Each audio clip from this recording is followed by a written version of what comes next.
Greetings. For me, this is Friday morning. In the last lecture, I was talking about the powers of the president, and I went back and looked at that, and it was obvious I wasn't feeling very well yesterday because that lecture was dragging and there were several ums in there, so I'm going to try to do a much better job today. The point of the last lecture, though, was the French president is by far the most powerful leader in France, far more powerful than the second executive, which is the premier, which is what I'm going to talk about today. The president has a whole array of enumerated powers, including the referendum and emergency powers. And because the National Assembly is such a weak national legislature, the president really does dominate. I didn't address why the president has so much strength over the premier. The Constitution of France really does not lay out exactly where the boundary lines are between the power of the president and the power of the premier, but I would ask you to consider a few things that I have listed under political practices of the Fifth Republic.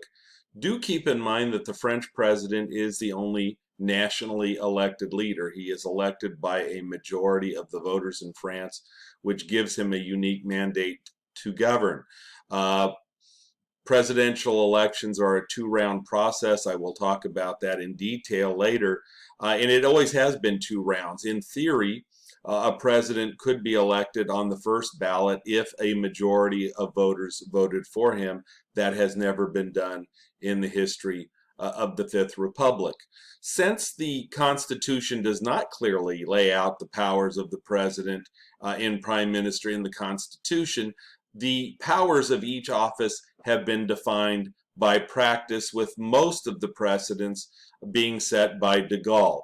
De Gaulle was a believer kind of in high politics and low politics. De Gaulle prided himself on his foreign policy. He once told a reporter that he believed that domestic politics was quibbling over the price of milk. And so he allowed a lot of that day-to-day operations and a lot of that politicking with the National Assembly to be conducted by his premiers or prime ministers. And de Gaulle had three of them while he was president. So he left the day-to-day management of the executive to the prime minister so he could concentrate on the areas of politics and public policy that he thought were most important, things like foreign policy, defense, constitutional questions. And the most important precedent that de Gaulle established in establishing the dominance of the president over the prime minister was that he asserted the president's right to hire and fire the prime minister and his cabinet secretaries. This is not mentioned anywhere in the Constitution, but has occurred regularly since de Gaulle. And of course, de Gaulle had a unique position because remember, he had written the Constitution. The Fifth Republic was written by him. So it was very hard for people to question him and say, well, that's not what the founding fathers had in mind, because he was the founding father in that particular case. The one time and one area where it could be argued that the premier has a bit stronger role is during times of cohabitation.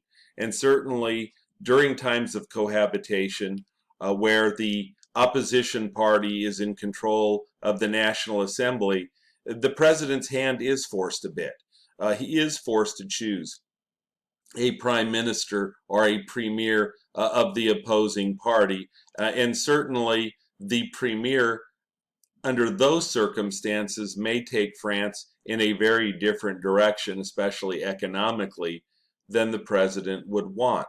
However, the vast majority of time, well over 90% of the time, the premier, the prime minister, is a compliant extension of the president.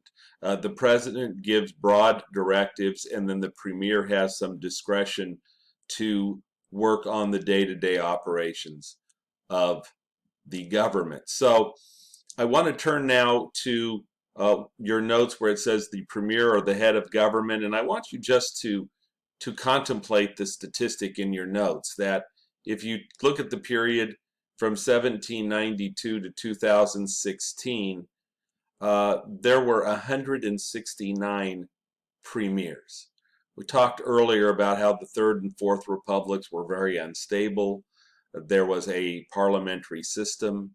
Because of unstable coalitions, prime ministers came and went. And as you can see, even in the Fifth Republic, even in a period of far greater stability, presidents have asserted the right to hire and fire prime ministers. And under several presidencies, there were multiple premiers. For example, Francois Mitterrand. Mitterrand was president of France from 1981 to 1995, and he had seven different premiers. Chirac, during his 12 years, had four of them. And so the right to hire and fire premiers being firmly established by de Gaulle has, in the more contemporary era, continued. So the premier is appointed by the president for an indefinite term. Many presidents have had several, but certainly if a president likes their premier, if they believe that their premier has been very effective, they certainly can serve for a considerable period of time. There is a nice listing on your next page of notes. The prime minister, or what I'm going to use the term prime minister, although in France they use the term premier. The prime minister recommends ministers to the president, and historically the president has usually accepted those suggestions but doesn't have to. The prime minister sets out the minister's duties, manages the daily affairs of government. The cabinet, which the French call the Council of Ministers, looks about average size.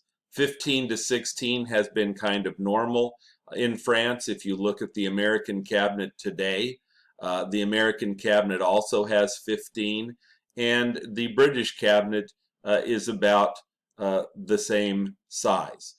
Even though the cabinet is headed by the premier, the president has the right and the power to chair cabinet meetings, but it is the premier that actually does the political work. It is the premier that manages legislation through incredibly short sessions of parliament. And this is where the National Assembly, which I'm calling the parliament, I'm referring to the parliament, whether it's the House of Commons in Britain or the National Assembly in France, as the parliament. But the legislature is very different in France than Britain or in the United States.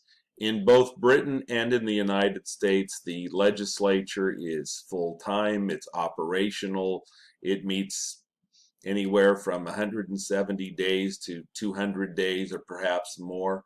In France, there are two very short sessions in France. The legislature is part-time, and that enhances the executive power, which, remember, that is what de Gaulle wanted. De Gaulle wanted a system that was dominated by the executive.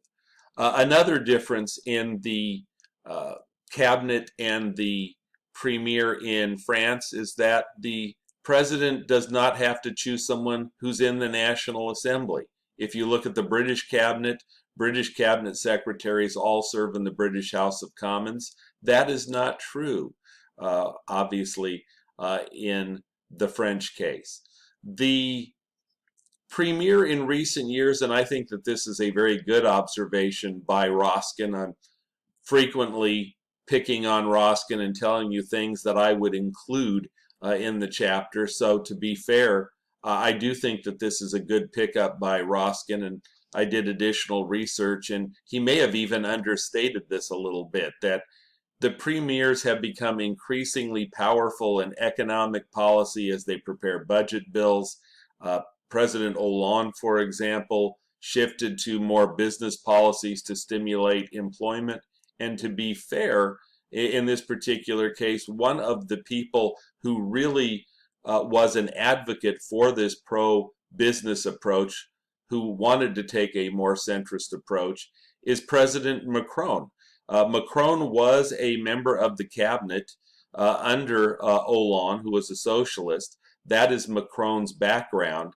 And Macron was the most moderate of all of the cabinet secretaries. And so even though Roskin gives all of this credit to Premier Valls, I would also add that Macron was a very, very powerful voice to try to get economic reforms through the system. And in fact, the economic reforms in France are known as Macron's Law, which demonstrates just how significant the current president was in the previous administration. And some of the reforms that Macron advocated were things like deregulating professionals, increasing the number of Sundays that businesses can be open, capping awards to laborers by labor tribunals to fired workers, kind of, if you will, legal reform.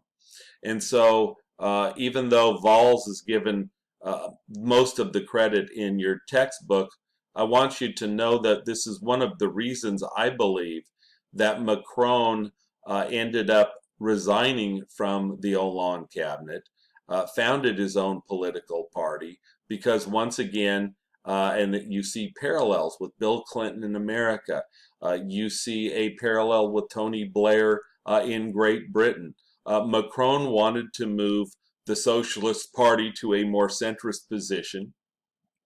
The Socialists were splintered into 5 different camps, so this is very, very different than in the United States or even in Britain when we talked about the Labour Party being divided between the left and the right, or the Conservative Party being divided between traditional conservatives and neoliberals. The Socialist Party was kind of a mess. Hollande was kind of in the middle, and so he had both sides upset with him. People like Macron were upset that he wasn't moderating more. The more traditional socialists were upset because he wasn't protecting their traditional prerogatives and what the Socialist Party had stood for many years. You can keep going down the list. The Premier defends government policy in Parliament. He answers questions from the legislature. The President tries to stay aloof from day-to-day politics whenever possible. Like in Britain, the Prime Minister or Premier supervise governmental departments.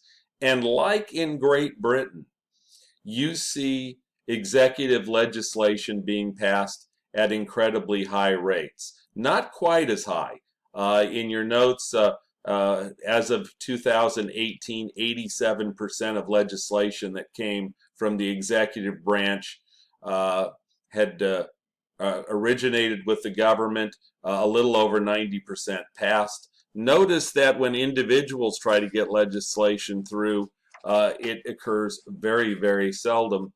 Only about 8% of legislation that comes from individual members passes. And this is a fairly similar rate to the British House of Commons.